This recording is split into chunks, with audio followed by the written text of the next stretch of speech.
Hola amigos de la EUDE, nuevamente aquí reunidos para escuchar un relato más de la vida de nuestro prócer don Juan Manuel Belgrano, en que en este año 2020 se cumplen sus 250 años de su nacimiento y los 200 años de su paso a la inmortalidad. En el capítulo anterior habíamos visto que Belgrano, a impulso de la Junta,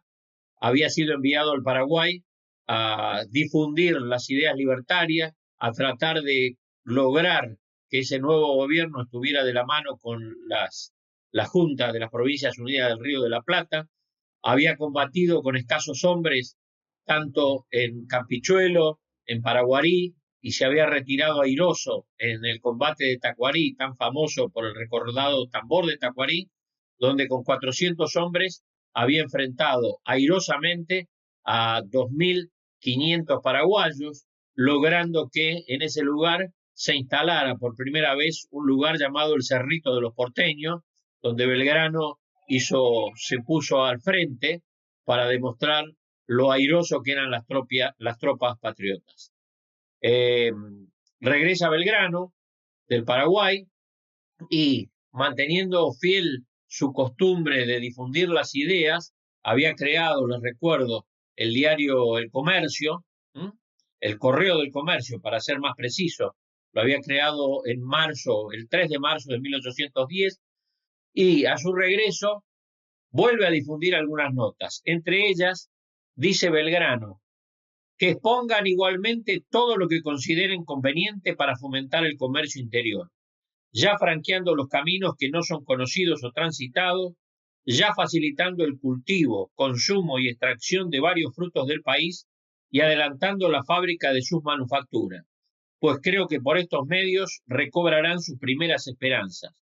Tomará vigor el Estado, se aumentarán notablemente los recursos y se desterrará la ociosidad tan común en nuestro suelo. Si no supiéramos que lo hubiera dicho Belgrano, cualquier similitud con la realidad podría ser mera coincidencia. Pues bien, regresa Belgrano. Les recuerdo que entre el 5 y el 6 de abril de 1811 se produce una asonada donde el enfrentamiento que había en la junta anterior entre los morenistas y los saavedristas tratan de desplazarlo a este último. Se logra que después del 5 y 6 de abril se haya un acuerdo y demás para que las nuevas ideas revolucionarias cundieran. La sociedad patriótica se forma y da lugar a un nuevo movimiento para volver a difundir las nuevas ideas. Belgrano, una vez que regresa, se lo envía a Montevideo, porque también en Montevideo había un nuevo brote independentista. Entonces, ya que había ido al Paraguay a fomentar esas ideas, que era uno de los letrados mejores que tenía, se lo trata de impulsar para que también la banda oriental en ese momento produjera un grito de libertad. Se lo hace regresar y se lo comienza a juzgar porque los resultados de la expedición al Paraguay no habían sido todo lo fructífero que se pensaba. Nuevamente, después de haberle hecho un juicio, haberle analizado todo lo que Belgrano había hecho, se le devuelve su grado de coronel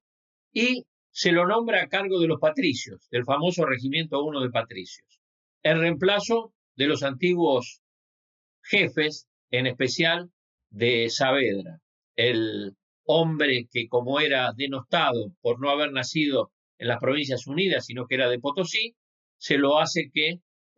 lo reemplace. Se produce el motín de las trenzas. El motín de las trenzas porque Belgrano, cuando se hace cargo del Regimiento de los Patricios, le pide que se corten una trenza que tenían todos ellos como símbolo distintivo. Y con la excusa de que si no le hacían caso iba a ser un regimiento de milicias que iba a ser enviado a la frontera, se produce la revolución. El motín, el famoso llamado motín de las trenzas, donde más de uno da cuenta de que si hubiera sido en otro momento, tal cual como fue el fusilamiento de Liniers, hubieran sido pasados por las armas. Bueno, se soluciona el tema, se le devuelven los grados y honores, se lo cambia a Belgrano, se lo saca del regimiento de patricios para evitar una conflagración mayor, y como era uno de los diplomáticos más avesados o como era un buen jurisconsulto, conocedor de todas las cuestiones, se lo envía al Paraguay para lograr un acuerdo, un reconocimiento del gobierno paraguayo por parte del gobierno de las Provincias Unidas del Río de la Plata, a lo cual los paraguayos firman un acuerdo para que se solucione el tema y se empiezan a reconocer esta nueva forma. Muy bien, la regreso del Paraguay, ya estamos a principios de 1812, se lo envía a Belgrano a que funde, que coloque a orillas del río Paraná, frente a Rosario, 2 baterías para controlar el paso por el río Paraná y demostrar la soberanía que había sobre sus aguas. Antes de ello, Belgrano se da cuenta de que aún todavía no tenían ninguna insignia que los distinguiera. Entonces le pide al gobierno del momento, que ya era el triunvirato, que lo autorice a utilizar un distintivo. Ahí aparece la escarapela nacional. Y dice Belgrano, mandándole un escrito al gobierno: excelentísimo señor, parece llegado el caso de que vuestra excelencia se sirva a declarar la escarapela nacional que debemos usar